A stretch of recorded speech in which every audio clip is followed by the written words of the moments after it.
장동혁 후보는 연설을 통해 국힘이 두 번의 탄핵을 막지 못한 무능함으로 인해 신뢰를 잃었다고 비판합니다. 그는 당의 실패에 책임지는 사람이 없고 오히려 그 실패의 장본인들이 다시 당의 리더가 되려 한다고 지적하며 당의 내부적 위기론을 제기합니다. 이러한 내부적 혼란은 당의 심장이 뛰지 않고 있다는 장동혁 후보의 우려처럼 당의 동력을 약화시키는 근본적인 원인이 되고 있습니다. 저는 장동혁 후보의 연설에 동의합니다. 거짓과 프레임 그리고 민주당과 이재명에 맞서 싸워야만 한다는 생각입니다. 시작하겠습니다. 안녕하십니까? 지금 국민의힘의 지지율이 20% 아래로 내려갔습니다. 보수 국민의 외면을 받고 있는 것입니다. 과연 이 지지율 추락의 원인이 정말 윤석열 대통령 한 사람 때문일까요? 저는 그렇게 생각하지 않습니다.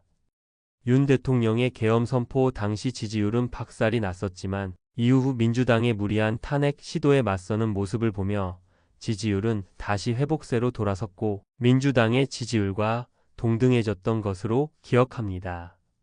보수 지지자들은 바로 그 저항의 모습을 지지했던 것입니다. 그렇다면 지금 지지율이 왜 이렇게까지 망가졌을까요?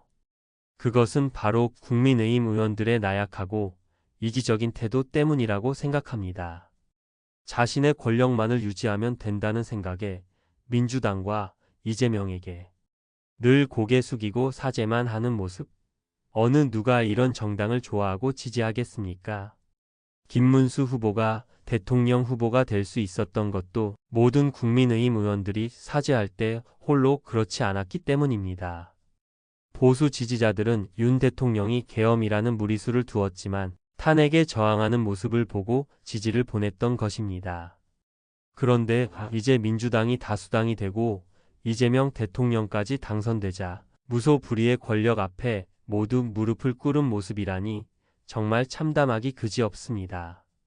그러니 보수 지지자들이 등을 돌리고 어디 가서 보수 지지자라고 말도 못하는 상황이 된 것입니다. 싸우지 않는다면 혁신도 없습니다. 말로만 혁신하다가는 지금의 지지율이 보여주듯 역사에서 사라질 것입니다. 물론 계엄이 잘했다는 이야기는 아닙니다. 하지만 계엄이 있기까지는 분명 민주당의 잘못된 행태들이 있었습니다. 국정 운영을 마비시키기 위한 예산안 삭감, 수십 차례 장관 탄핵. 이것이 불법은 아닐지라도 상식적이고 일반적인 행동은 아니었습니다. 민주당이 윤석열 정부를 식물 정부로 만들려 했다는 것은 모든 보수 지지자들이 알고 있습니다. 그런데 왜 고개를 숙이고 무릎을 꿇고 사죄를 합니까? 그러면 계엄 이후 다시 지지를 보냈던 보수 지지자들은 다 바보가 되는 것입니다. 혁신을 하겠다며 윤석열 대통령을 잘라내고 대충 사죄하면 된다고 생각하십니까? 정말 지겹습니다. 그럴 시간에 거리로 나와 싸우십시오. 지금 이재명과 민주당의 정책에 분노하는 국민들을 보십시오. 지금 대한민국은 사회주의로 가고 있습니다. 돈을 푸는 포퓰리즘과 기업들의 세금을 높이려 하고 있고 노란봉투법으로 기업을 운영하기 힘든 나라로 만들고 있습니다. 또한 농안법이 통과되어 실행이 된다면 나라의 농업은 미래가 없어질 것입니다. 하나하나 사회주의 법들을 통과시키며 사회주의로 가고 있습니다. 그리고 민주당의 당대표가 된 정청래는 국민의힘을 없애기 위한 일들을 진행할 것으로 보입니다.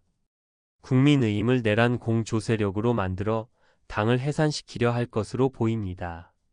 이대로 두 손 놓고 있다가는 정말 소리 소문 없이 사라지게 될 것입니다.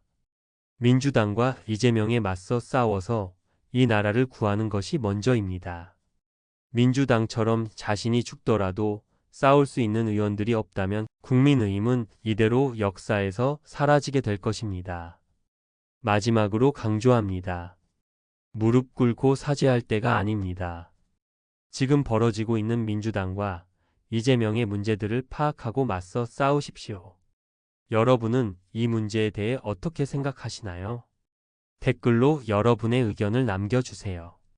오늘 영상이 유익하셨다면 구독과 좋아요 눌러주세요. 알림 설정은 사랑입니다.